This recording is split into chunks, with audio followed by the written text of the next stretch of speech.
guys, this is Patti Negri. Welcome to the Witching Hour. Yes, the hour of the day when the veil is thin and magic happens. We have some kind of very special and spooky magic for you today. I have paranormal investigator, magical guy, the owner of Hinsdale House itself, Daniel Klaes. Welcome so much, Daniel, for coming on. Thank you for having me. I am thrilled to have you. I think I actually met you last year in UK, right? Was that at the Yeah, that was the first time we met, where I first got your book? and I I mean, got yours. certainly, yes, I've certainly heard about the Hinsdale House forever. But now we've worked together a couple times with the Ghost Finder. So we just finished filming an episode and we have one ready to launch in 2 weeks on the 15th. But Yes.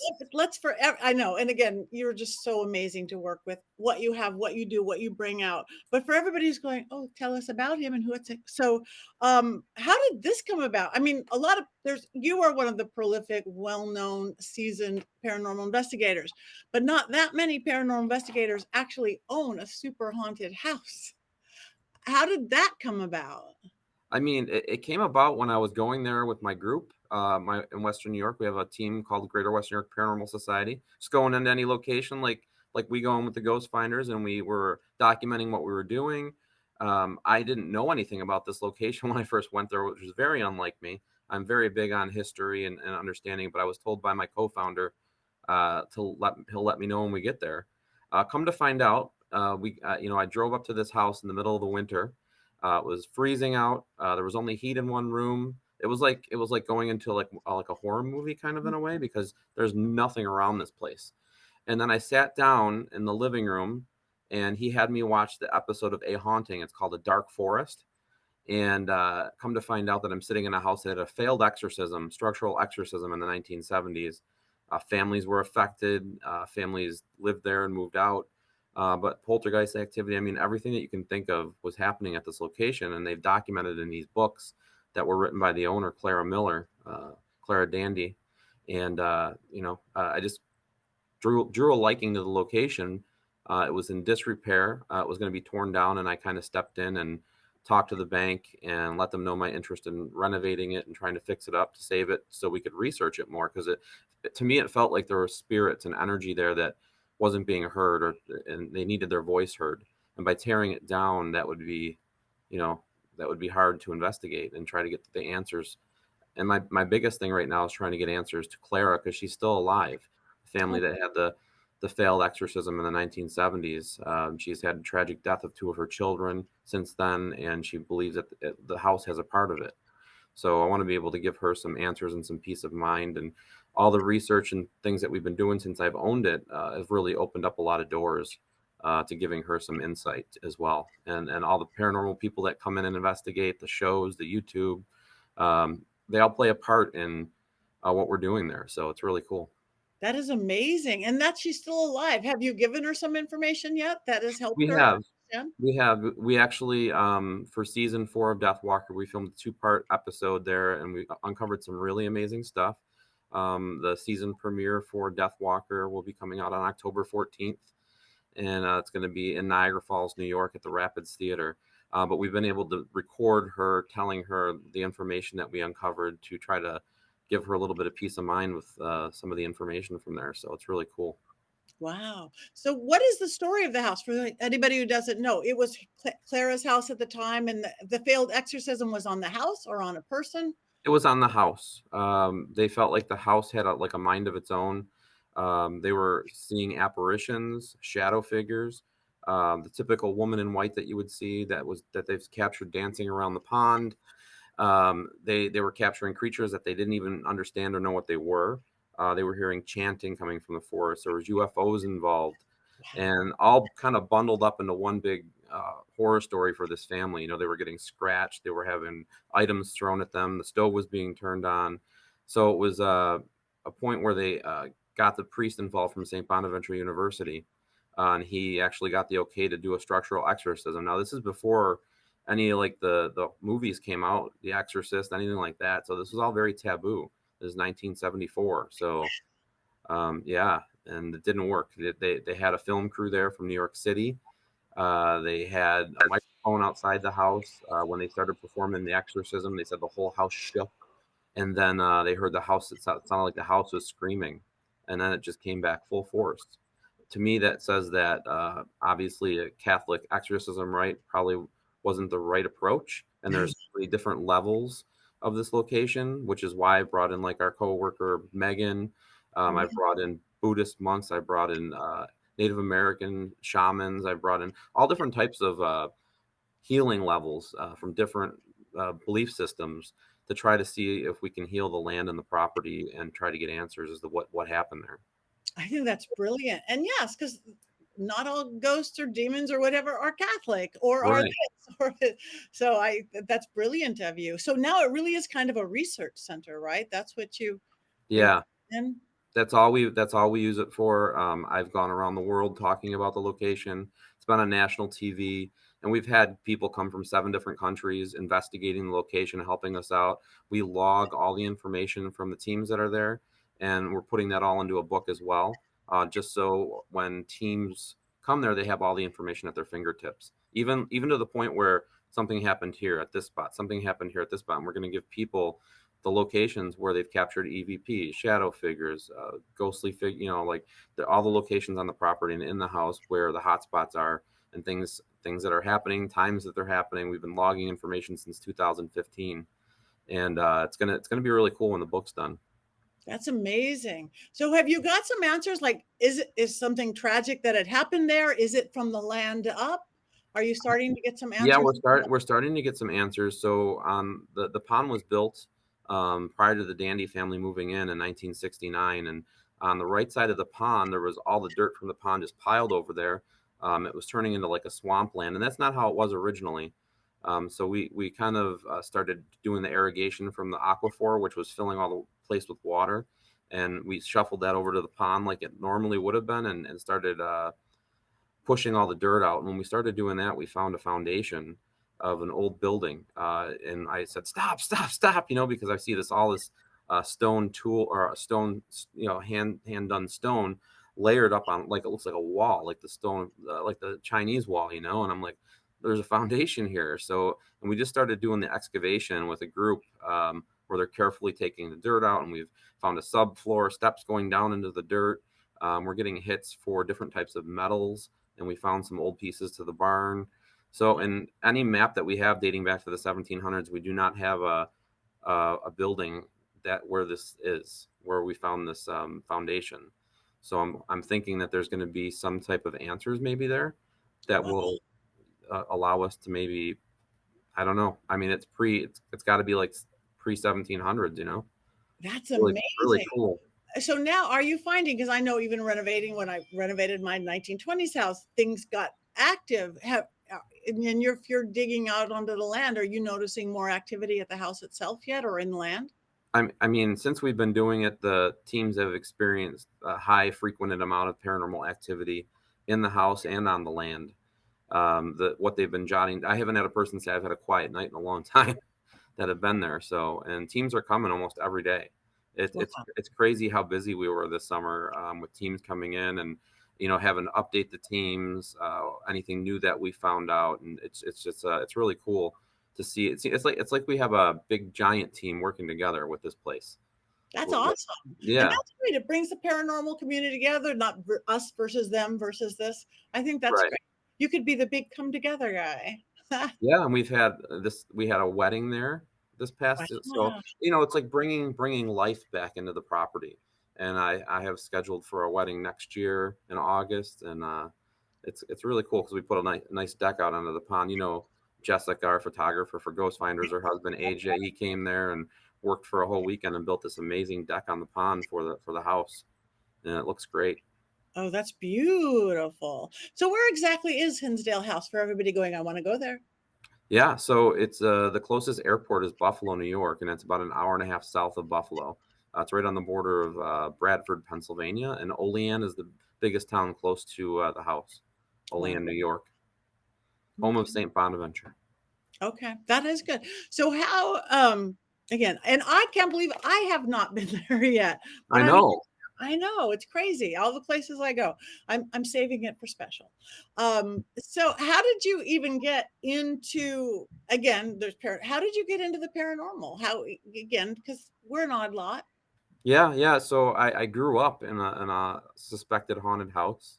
Oh, A lot of things happened in my house that were unexplainable that I didn't really find out it was a spirit until later in life. You know, like I'd walk in and there'd be like crayon drawings on the ceiling with the crayon sitting on the floor, and I was just a little kid, and my parents would always say people were pulling pranks on us. You'd hear footsteps. You'd hear, oh, the one time I was camping, or my family went camping up in Canada at Shirkston, and I decided I would stay back with my friend. He lived two doors down, and we were going to my house to pick up my GI Joe guys. I'm probably like 12 years old, and we opened up my front door and we heard it sounded like a little girl singing "Ring Around the Rosie" coming from the upstairs of my house. And I'm like, let's get out of here. And my friend had, he was crazy. He just like ran right up the stairs. And when we walked into the hallway, we heard it coming from my sister's room. And when we walked past my sister's room, it was like one of her stuffed animals was sitting on the middle of the floor, and it just moved and tipped over, like creepy, like. And she was like OCD. So she had, like, before she left, all her stuffed animals were placed on her bed. They each had a spot. And nothing, she didn't move that. It was moved onto the floor when nobody was home. And of course, when this stuff happened, I always got blamed for everything because I was the only brother. you're the boy. You did Three it. sisters, I get blamed for everything. So is that where you got an interest then in the figuring out what that was? Yeah, because I ended up buying that house for my parents, and then my family started experiencing some of the stuff that I didn't even think about.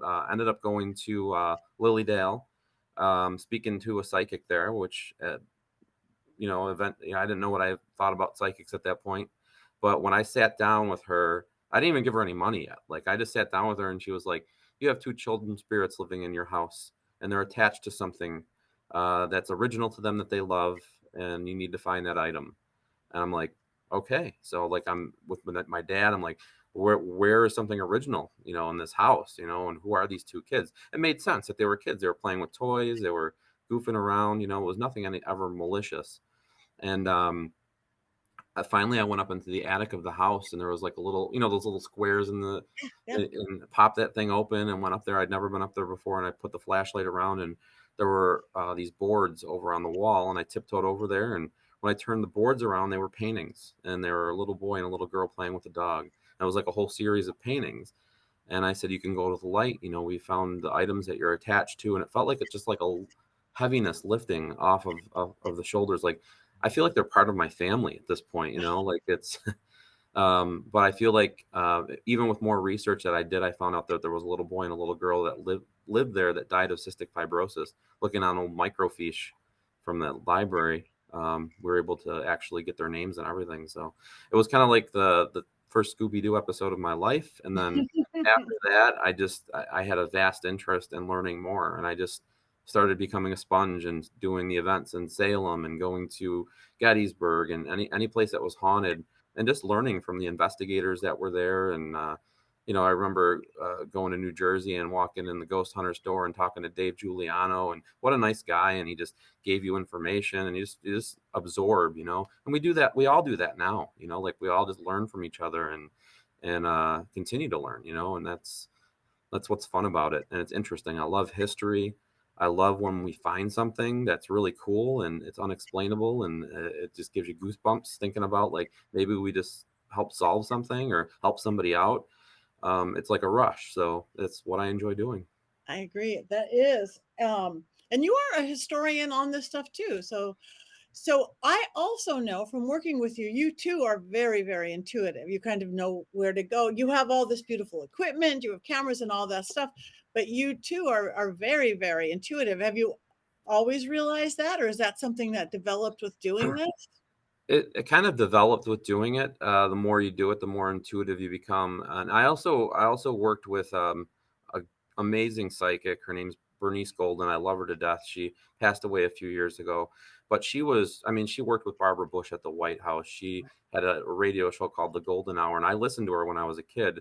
And when I was doing psychic fairs up here in Western New York, I got her to be a headliner and got to know her, and she'd have me over for dinner, and just became like my grandma. She was like my grandmother, and I helped her do a podcast on the rate. And she always would default back to like she was on the radio. I'm like, Bernice, we're on the internet. We're not getting any calls, you know.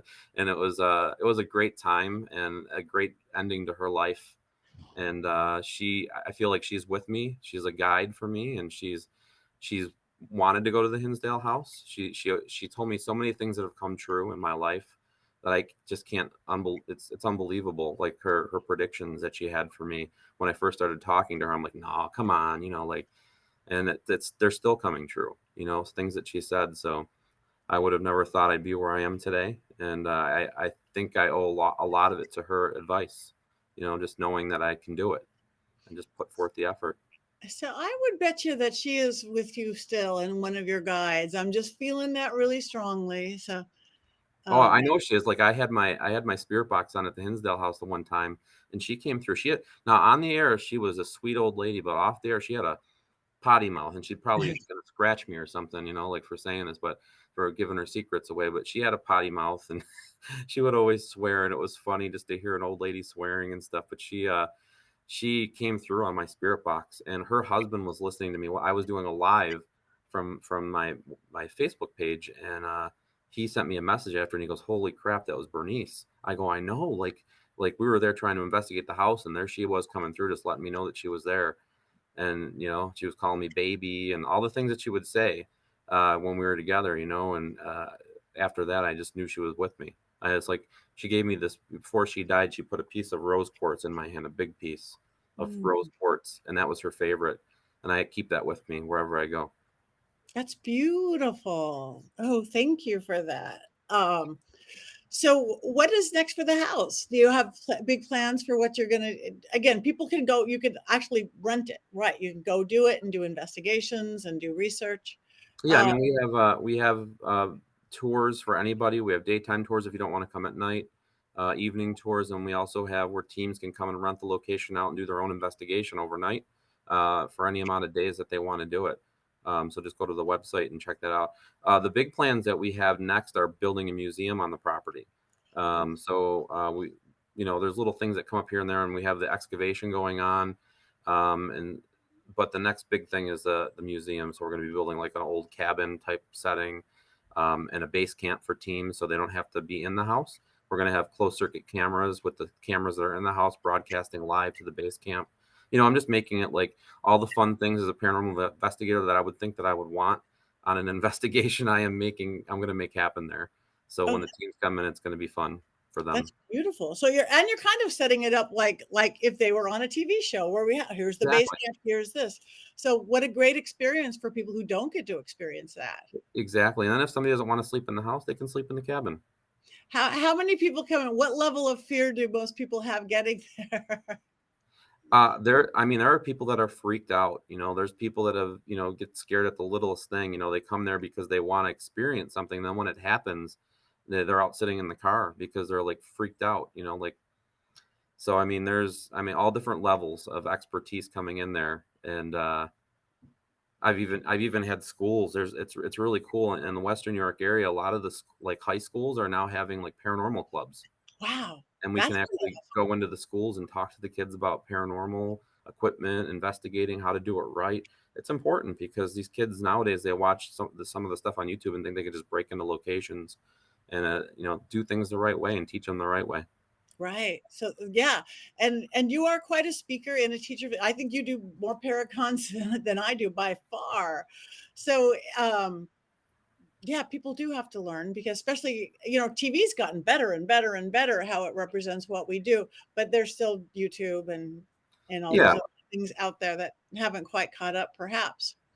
well, it's cool because even some of the YouTubers that have done that in the past, they're setting the record straight now. Like I've been able to like have some of them come to the house and actually talk about not breaking into locations and contacting the owners, and you know, you can't just have a free for all and do this type of stuff. So we've had some pretty big names coming in, and um, they're all out there. You know, it's pretty Yeah. cool.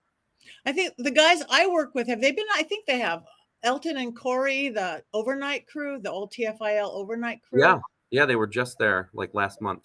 That's what I thought. I've gone to lots of locations with them and they're great and they are respectful and they do it all right. Oh yeah, they did great research on the location, asked a ton of questions, and I expect their video on the place to be amazing when Yeah. it's finished. Oh, good. So, what you do all sorts of things. Again, you've even made a movie, right? I saw that on your I website have. because I know you film and you do all that with ghost finders and everything else. So, what is your film? So I've done a couple of shorts films, and just when you're working with people in the TV industry, you just kind of just absorb. Like I never went to school for this. I never went to do any of this type of stuff. It's all been like learning, and I just it's like art. It's like painting a picture and coming up with an idea, then putting it on camera, and then trying to make it look visually and visually stimulating, and hoping people connect with your artwork. And that's what I've been doing. Like I've been doing like my own shows, like my little YouTube shows, and I did a little love story about Christmas time during the pandemic, and how they broke up right before Christmas, and then they came back, and it's up on my YouTube channel if somebody wants to go check it out. It's got pretty good fanfare. The people seem to like it, and it's I'll Be Home for Christmas. It's called. Oh, I love it. Oh, I mean, again, working with you and getting to know you as I am, I could see how creative you are. So again, and that's just working with a ghost finder. So how did that come about? How did ghost finders working with Rob and Yeah, so that came about with Rob kind of calling me during season 9. He was looking for new locations to do the show at, and I gave them the opportunity to come to the Hinsdale house to kind of give their perspective on the location. And they asked me if I'd come down and do an interview, and remember I was in Erie, Pennsylvania, and I was speeding there to try to get there on time to get my call time. Little did I know how the call times work, but oh, with the Ghost especially Finders, on ghost yeah. finders? But I was racing to get there, and I got to visualize and see how they did things, and in a professional way. And I really liked the professionalism of the group, unlike any other groups that have been there. They paid attention to the details, and wanted to tell the story of the location, which was important. And I loved Megan. I loved having her, I, which is so cool, having a witch on the show. Now we have two. I But know, it's I love working with her. We I always know it's she like not my that little daughter sister. It's like, yeah, not that I didn't like Rob, but I mean, I loved having that aspect on the show, and because I liked what they did, I got in contact with Rob, and it wasn't me trying to like, oh, let me join your show. It was I want to see the Ghost Finders at other locations that I love.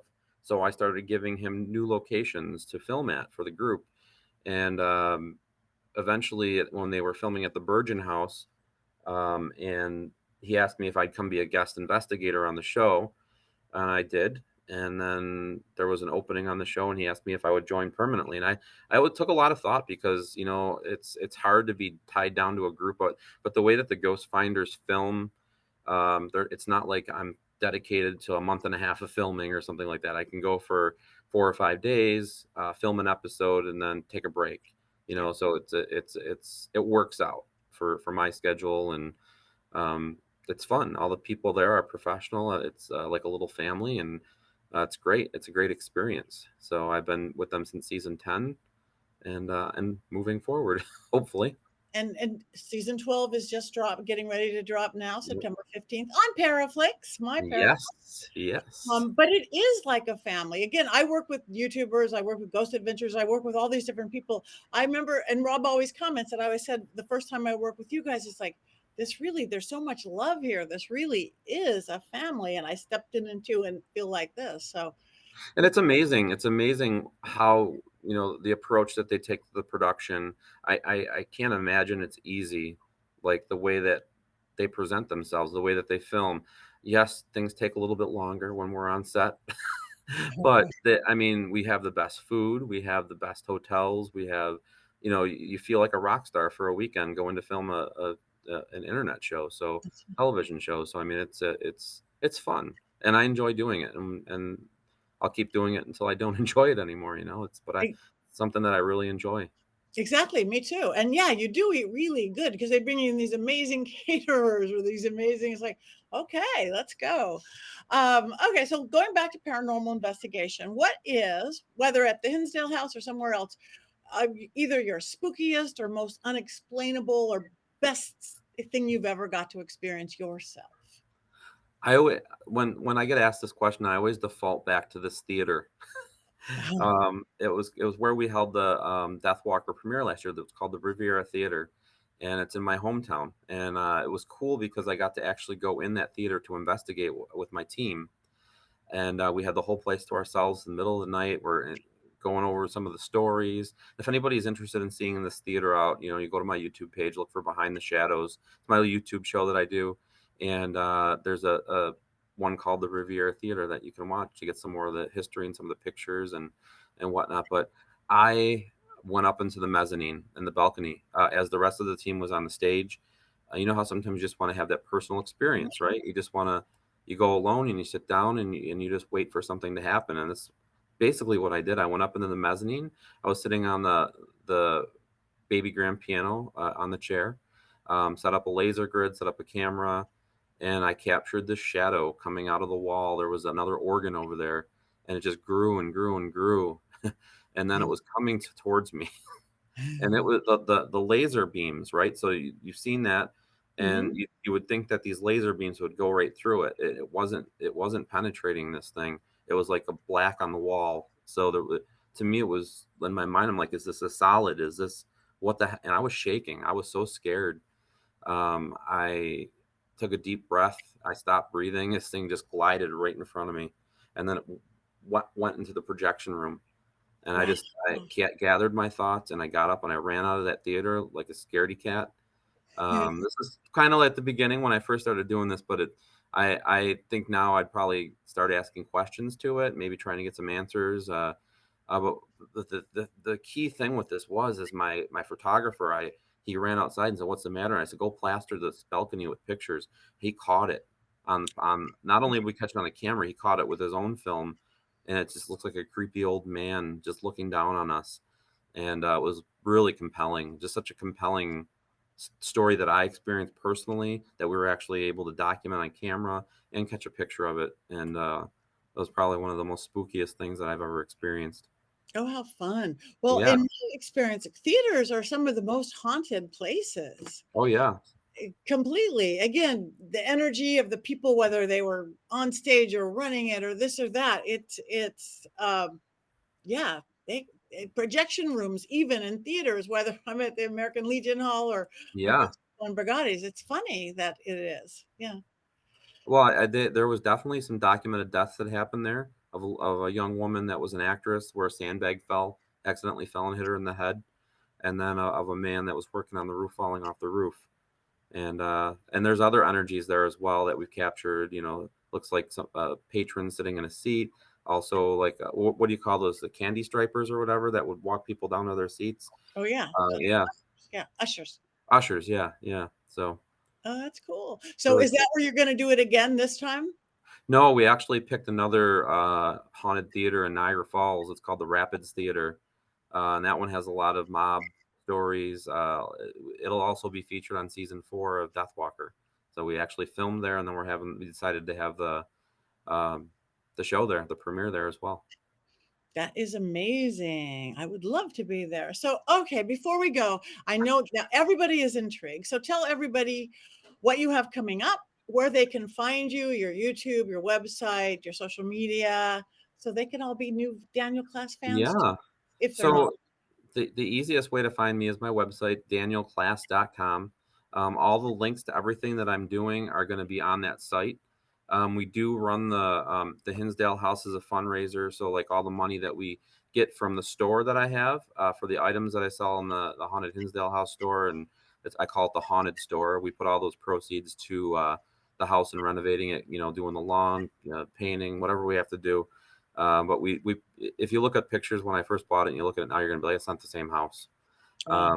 So also I have Haunted Magazine, which I know you got copies of and you've been featured in before. The next one's going to be coming out next week.